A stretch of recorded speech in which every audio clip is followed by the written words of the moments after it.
What's poppin', y'all? Welcome back to another YouTube video. Today we take a look at my very first Funko Five Nights at Freddy's action figure. This is from the Circus line, and here is Circus Foxy. This is the sort of more grown-up one, the adult one, compared to the little balloon Foxy, which is the shorter sort of child one. He does look very sad, and he's all dressed up in his clown makeup. He does have the tears on both sides of his face. He does look pretty sad, and he does have the droopy ears. I don't think he looks like a fox in this one. He looks more like a dog. But I do like his dungarees. He has a variety of colours on him, so he does stand out on your shelf.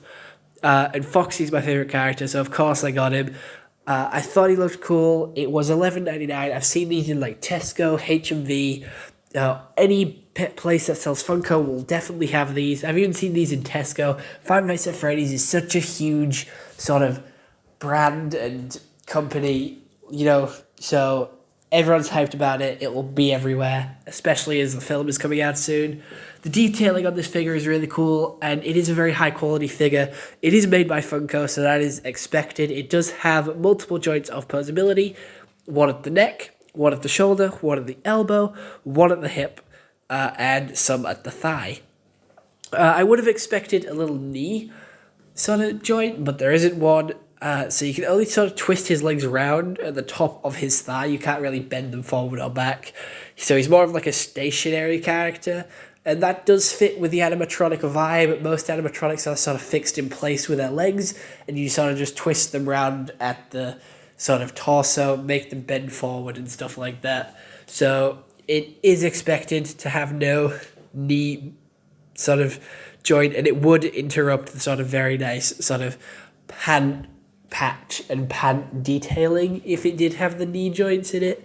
He also does come with one accessory, which is a deflated balloon, so you can understand why he's a little bit upset. His balloon has deflated, his balloon has gone floppy, and he does have a lot of nice tufts of fur, some on his cheeks, on his elbows, and then again on his chest. Gives him a bit more of sort of detailing, a bit more life to him, instead of him just being sort of smooth all the way down.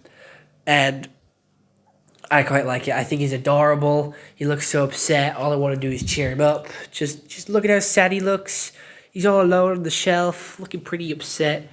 But yeah, for the price, most Five Nights at Freddy's products are quite expensive. I've gone into like shops of B&M and Home Bargains, and I've seen sort of squishies of Five Nights at Freddy's and then just like a normal Sonic squishy. The Five Nights at Freddy ones are so much more expensive compared to anything else, and I've seen some mystery boxes between Five Nights at Freddy's and Overwatch, and the Five Nights at Freddy's ones are always way more expensive, and that just upsets me a little bit. But obviously it is a very sort of popular brand, so people are going to pay more for it if they want their stuff.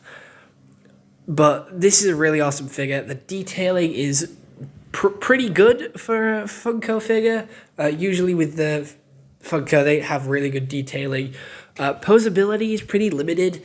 I would have preferred more posability. They do have some at the wrist.